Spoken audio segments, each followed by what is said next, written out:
The shot that saved 11 lives was fired by a woman whose name wasn't on the roster. That was the part nobody talked about afterward.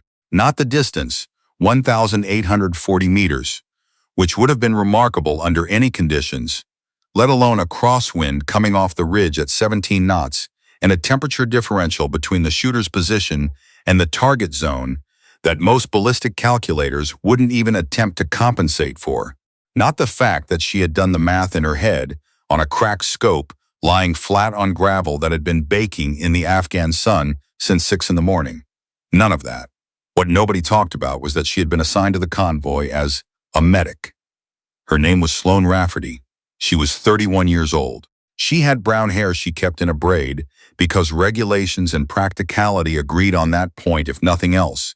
And she had a way of going still when other people got loud that some people mistook for timidity and other people, the ones who paid attention, recognized as something else entirely. Fort Benning, Georgia. That was where she was stationed when the reassignment came through. She had been there 14 months, long enough to know which vending machine in Building C still gave you a second bag of pretzels if you hit the side panel at the right angle, long enough to know which of the senior NCOs actually read the range reports and which ones filed them without opening the folder. She knew the difference. She had learned to pay attention to that kind of thing early. Before Fort Benning, there had been Pendleton. Before Pendleton, there had been a fieldwork rotation out of Bragg that she was not permitted to discuss in any specific detail. And before that, there had been a program that most people in her current unit had never heard of and wouldn't have believed if she had told them, which she didn't because that was not how Sloane Rafferty operated. She had been identified at 19. A recruiter at her community college in Flagstaff had watched her run a standard marksmanship qualification and then stood very still for a long moment before he asked her, quietly, whether she had ever considered a different kind of service. She had been shooting since she was 8. Her father had taught her on a .22 on the property behind their house, and what he had taught her was patience, and what she had added herself, over years of cold mornings and wind variables, and the particular math of a bullet traveling through air that is doing something other than cooperating, was precision. By the time she was 22, she had been through a specialized training program that the Army officially described as enhanced reconnaissance, and that everyone who had been through it described to each other in different terms. She left the program at 26. The reasons were complicated, and she had not fully unpacked them even now, 5 years later. There had been a decision made above her that she disagreed with. There had been a conversation that went badly. There had been a morning in a country she would not name where she had lain in position for 6 hours waiting for authorization that came 45 minutes too late. And when she walked back to the extraction point, she had been very quiet and had stayed very quiet for several weeks afterward. She had not quit. She had transferred. There was a difference, and the distinction mattered to her, even if it didn't matter to anyone at her new unit who saw her personnel file with its redacted sections and assumed she was a medic who had washed out of something which was close enough to true that she didn't correct it. The convoy left Firebase Kellerman at 0530 on a Tuesday, 7 vehicles, 32 personnel. Routine resupply to a forward observation post that had been in operation for 8 months without serious incident. The route had been cleared 2 days before. The threat assessment was listed as moderate, which in the particular language of that theater meant something like, "We don't know of anything specific, but we stopped trusting our own certainty a long time ago." Rafferty was in the 4th vehicle. She had her medic kit. She also had her personal sidearm, which was standard, and a long rifle that she had listed on the equipment. Manifest under personal equipment authorized, which was technically true and which nobody had asked about, because it was not unusual for people in that unit to carry personal weapons, and because nobody had looked at it closely enough to recognize what it was or what it implied about the person carrying it. The team leader was a man named Captain Whitmore. He was 43, broad-shouldered, with a directness that his subordinates generally respected, and an assumption about how rooms organized themselves that he had never examined. He had been in theater for 7 months. He was good at his job. He did not know Rafferty beyond her file, and her file, for reasons she had never fully resolved, described her as competent and unremarkable. She had read that description once in a review that someone had left open on a desk. Competent and unremarkable. She had thought about it for a while and decided that under the circumstances, it was probably fine.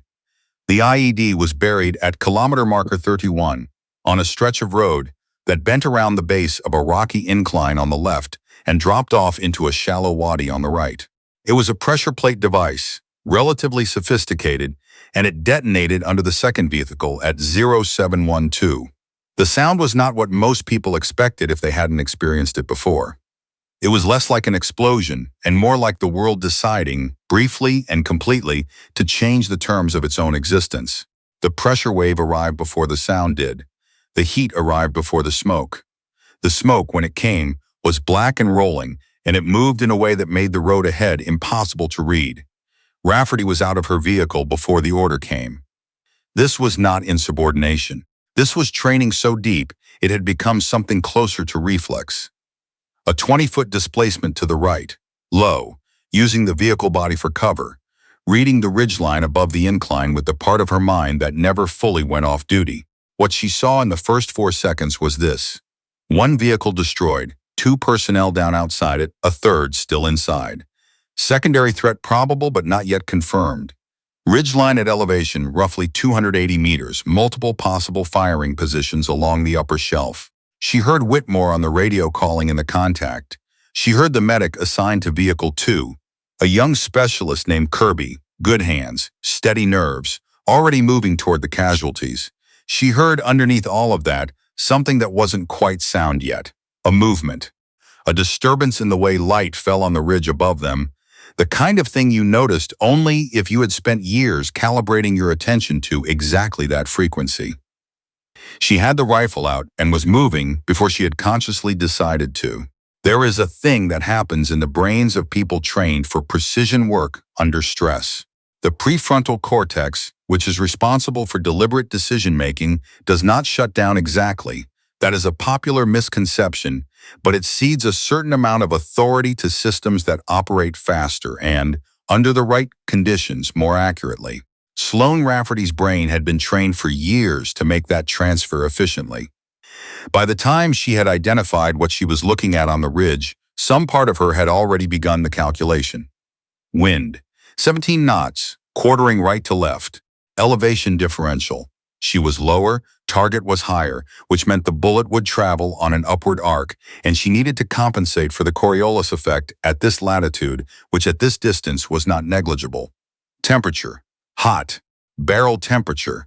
Also hot, which affected muzzle velocity in a way that most people who weren't her didn't track. Distance. She ranged it without a rangefinder, using the angular size of a specific rock formation she had noted on the map that morning, because that was the kind of thing she noted on maps. 1,840 meters. Give or take 12. She did not announce what she was doing. There was no time, and she was not the kind of person who announced things. She went prone on the gravel embankment to the right of the convoy. She stabilized the rifle. She made the adjustments. The part of her brain that wasn't doing math was listening to everything else. Kirby's voice, Whitmore's voice on the radio, the sound of the convoy personnel deploying into defensive positions and filing it all away without letting it interfere. The man on the ridge moved. In the scope, Sloane saw a second figure, then a third. They were setting up. She understood what they were setting up for. The convoy was stopped. The smoke had not cleared. They had, in their assessment, a window. She exhaled. The first shot moved through 1,840 meters of air in just under 2 seconds. What followed was a period of approximately 4 minutes that would be described in the after-action report in careful, clinical language and described by the personnel who were there in rather different terms for the rest of their careers. 3 threats neutralized on the ridge. A 4th threat, a spotter on the far side of the incline, who had been invisible from the road but visible from her position, identified and addressed before he could relay the convoy's coordinates. The secondary IED that the spotter had been waiting to trigger was never triggered. When the smoke cleared, Kirby had gotten the 2 personnel out of the destroyed vehicle. One had a broken arm and a bad concussion. The other was in worse shape but stable. The soldier inside the vehicle, a young private named Torres. Not the same Torres from any other story, just a kid from El Paso who wanted to be an electrician when he got home, had a fractured pelvis and burns on his hands, and was going to be in a hospital for 2 months, and was, against considerable odds, going to be fine. 11 people who might not have been fine were fine. Whitmore found her when the area was secured. She was breaking down the rifle with the practiced efficiency of someone who had done it enough times that it required no conscious attention. He stood and watched her for a moment. He was a man who had learned to take in information before he responded to it, which was one of the things that made him good at his job, and what he was taking in right now was requiring him to significantly revise his understanding of the situation. She looked up. "Rafferty," he said. "Sir." He looked at the rifle. He looked at the ridge. He did a quick mental calculation of his own, the kind that doesn't involve bullet trajectories but involves distance and elevation, and the frank recognition that what he was reconstructing did not match the file he had read. "Where did you train?" he said. It was not technically the right question. It was the question that occurred to him first, which was different. She finished breaking down the rifle. She set it aside. She stood up and looked at him with the expression she used when she was deciding how much of an answer to give. "Fort Benning," she said. "Pendleton. Bragg." He waited. She did not add anything. "Those sections in your file," he said, "are redacted," she said. "Sir." He looked at her for another moment. Behind him, the convoy was reorganizing. The medevac was 18 minutes out. His radio was going to need his attention in approximately 30 seconds. "You listed this as personal equipment," he said, gesturing at the rifle. "It's authorized. I'm aware it's authorized." He paused. "I'm asking whether you know what it is. I know what it is." And Benning didn't. "Sir," she said, and her voice was patient but exact. "Benning processes a lot of paperwork. Some of it gets read carefully. Some of it gets filed." He understood. He had worked in Army administration at one point in his career, and he understood very well how that sentence functioned. He looked at her for one more moment with the expression of a man recalibrating something significant. "Specialist Rafferty," he said. "Sir, when we get back," he paused again. "There are people I need to make a phone call to." She didn't respond to that. She picked up her kit. She walked toward the casualties to help Kirby. He watched her go. The phone call Whitmore made that night connected him, eventually, to a colonel at the Pentagon named Hargrove, who had a file on Sloan Rafferty that was considerably more complete than anything that had been sent to Fort Benning. The conversation was brief. Hargrove asked several questions. Whitmore answered them honestly. There was a pause that lasted almost 15 seconds, and then Hargrove said something that Whitmore would think about for years afterward. "We know who she is. We were waiting to see what she would do." He didn't know what that meant. He didn't ask. The after-action report named Rafferty. It described her actions in terms that were accurate, but that, by the conventions of such documents, could not fully convey what it had actually looked like from the road. The report was read by 7 people above Whitmore's rank. 3 of them had, at various points in the past 5 years, seen her name on other documents. She was called into Whitmore's office 9 days after the convoy. He had rearranged his desk since the last time she had been summoned there, which had been for a routine medical records review 3 weeks after her arrival at the unit. She noticed this without remarking on it. She stood at ease and waited. He told her about the commendation. She received this information without expression. He told her about the re-review of her personnel file, which was being elevated to a level of classification that he would not be able to discuss with her directly. She nodded. He told her about the phone call. "Colonel Hargrove knows your work," he said. "I'm aware of Colonel Hargrove," she said. He said. Whitmore stopped. He had been going to say, "He said you were waiting for the right moment," but this was not quite accurate, and also sounded strange out loud. "He said the redactions in your file were not the result of a washout." "No," she said. "They weren't." There was a pause. "Can I ask what they were the result of?" he said. She thought about this. She thought about the conversation in a country she would not name. She thought about the 6 hours on the gravel and the 45 minutes, and the walk back to the extraction point. "A disagreement," she said, "about timing." He looked at her carefully. He was a man who had been in the army long enough to understand that there were things people said and things they meant, and that these did not always match. But that sometimes, when you were very lucky, you talked to someone who meant exactly what they said. "And now?" he said. She looked at the window. The light outside was the particular flat quality of a military installation in the afternoon, functional and without sentiment. "Now," she said, "is different." He nodded. He understood enough. What followed was not a dramatic reinstatement. The Army does not work that way. What followed was a series of forms, a review board, 3 conversations with personnel in rooms she was not permitted to describe, and a reassignment that was processed quietly and officially and without ceremony, which was exactly how Sloane Rafferty would have wanted it. What also followed in the days between the convoy and the reassignment was something that the after-action reports would never capture. Kirby found her at the range 2 days after the convoy.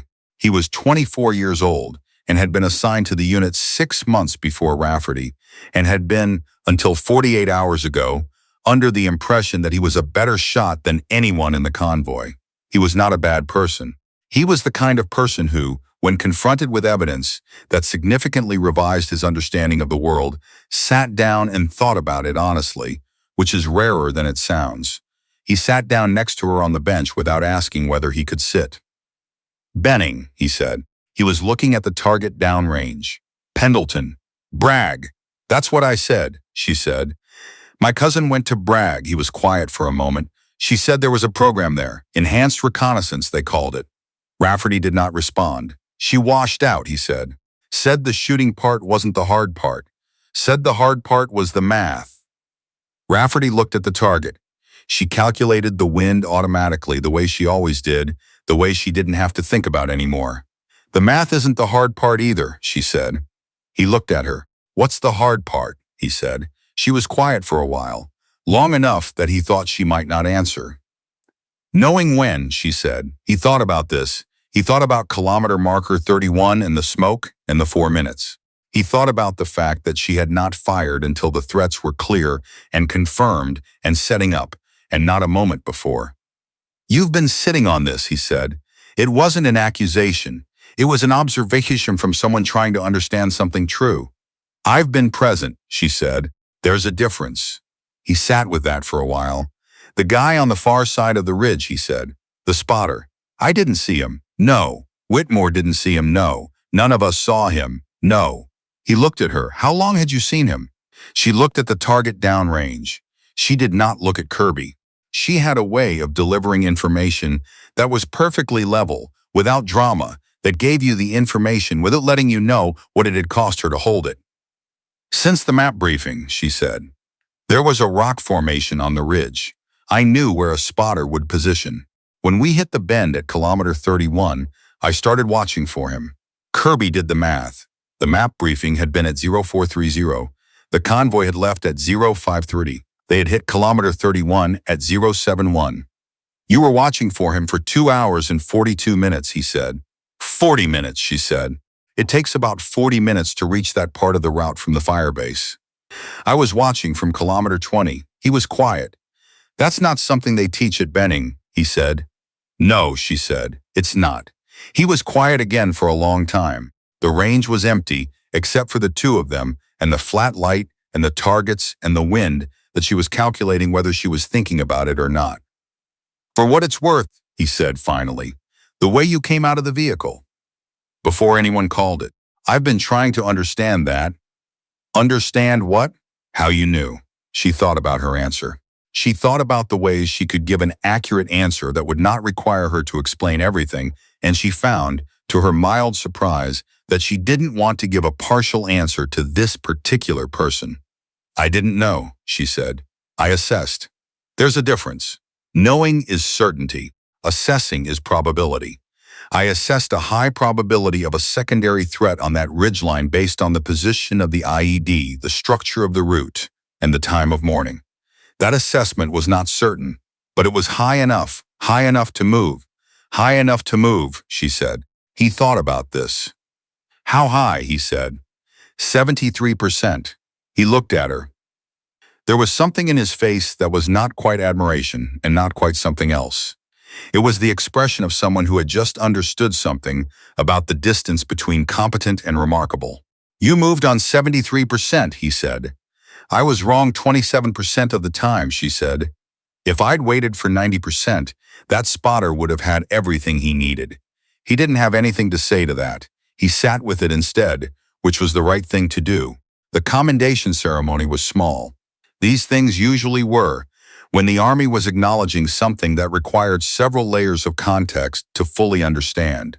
Whitmore spoke. A colonel from the Personnel Review Board was present. Kirby was there. Several other members of the convoy were there. There was a specific moment during the ceremony that the people who were present would remember differently, depending on what they had understood about it. Whitmore was in the middle of describing the action at kilometer marker 31. He was being accurate and precise in the way that after-action language required, and he had just reached the point in the narrative where Rafferty's position on the ridgeline was being described, and he paused, and he looked at her, and he said, "I want to be clear about one thing." The room was quiet. The personnel file that preceded Specialist Rafferty to this unit described her as competent and unremarkable. He paused again. "I want it noted for the record that whoever wrote that assessment was working with incomplete information." There was a silence. Rafferty stood at ease. She did not change her expression.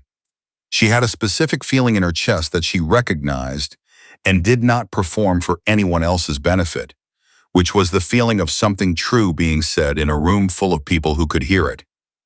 The colonel from the review board said something about the commendation. A form was signed. A ribbon was pinned. These things happened in the correct order. When it was over, Whitmore walked over to her. "Rafferty," he said, "the reassignment paperwork came through this morning." He handed her a folder. "Colonel Hargrove's office." She looked at the folder. She did not open it yet. "You had options," he said. "I'm told you chose field." "I did," she said. "Mind if I ask why?" She thought about it. She thought about a country she would not name, and a conversation that had gone badly, and a walk back to an extraction point, and 14 months at a fire base where she had been present and patient and watching a probability that had finally, at kilometer marker 31, crossed the threshold. "The math works out better in the field," she said. He smiled at that.